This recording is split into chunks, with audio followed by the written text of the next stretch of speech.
حضرت علی رضی اللہ تعالی عنہ نے فرمایا کہ والدین کے 5 ایسے اعمال ہیں جو نہ صرف ان کی اپنی زندگی پر اثر انداز ہوتے ہیں بلکہ ان کے اثرات ان کی اولاد پر بھی پڑتے ہیں۔ یہ اعمال درج ذیل ہیں۔ ناظرین، ان اعمال کو جاننے کے بعد ہمیں اپنی زندگیوں میں بہتری لانے کی مکمل کوشش کرنی چاہیے۔ فہم دین سے ہی ہم اپنی زندگیوں کی بہتری کر سکتے ہیں۔ نمبر 1، قرآن پاک سے غفلت۔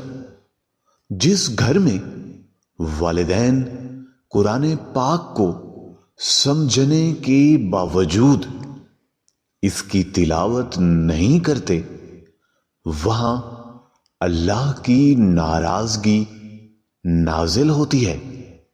حضرت علی رضی اللہ تعالی عنہ نے فرمایا کہ ایسے والدین کی اولاد نافرمان اور بے حیا ہو جاتی ہے۔ قرآن پاک ہدایت کا سر چشمہ ہے اور گھروں میں برکت لاتا ہے۔ ہمیں چاہیے کہ رمضان یا کسی فوتگی تک محدود رکھنے کی بجائے روزانہ قرآن پاک کی تلاوت کریں تاکہ اللہ کی رحمت اور سکون ہمارے گھروں میں رہے۔ اس سلسلے کو آگے بڑھاتے ہوئے نمبر 2 کی طرف چلتے ہیں۔ والدین کی لڑائی جھگڑے۔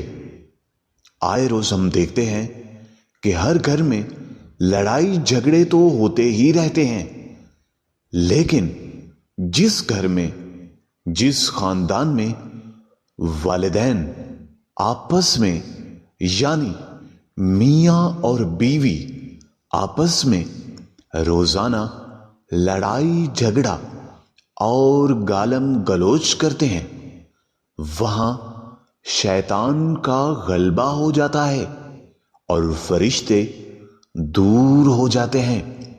حضرت علی رضی اللہ تعالی عنہ نے فرمایا، جہاں گالم گلوچ ہو وہاں شیطان فساد پھیلا دیتا ہے اور ایسے ماحول کا منفی اثر اولاد کی تربیت پر بہت زیادہ پڑتا ہے۔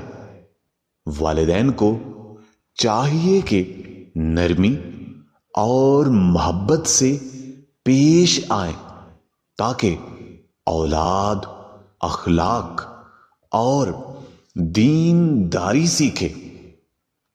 نمبر 3، بے پردگی یعنی بے حیائی۔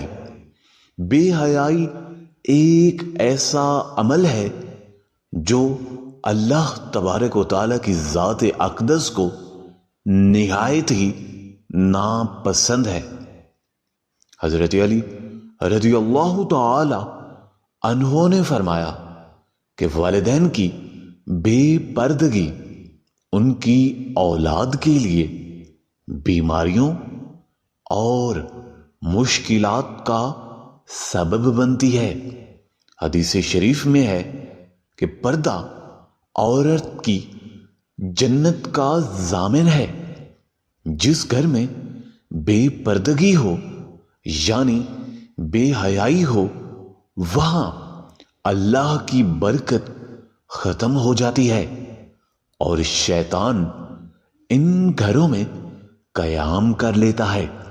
ہمیں چاہیے کہ پردے کا اہتمام کریں اور اپنی بیٹیوں کو، اپنی بہنوں کو حضرت فاطمہ الزہرا رضی اللہ تعالی عنہا اور خاتون جنت حضرت عائشہ صدیقہ رضی اللہ تعالی عنہا کے واقعات سے رہنمائی فراہم کریں تاکہ وہ باحیا بن سکیں۔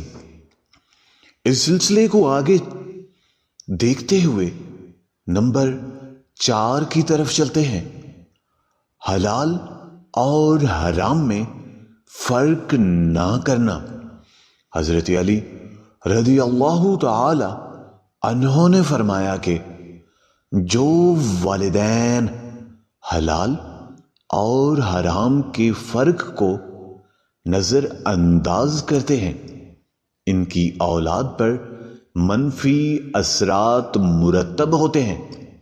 حرام نہ صرف کھانے پینے کی اشیاء تک محدود ہے بلکہ دھوکہ، فراڈ اور کسی کا حق مارنا بھی حرام کے دائرہ کار میں شامل ہے۔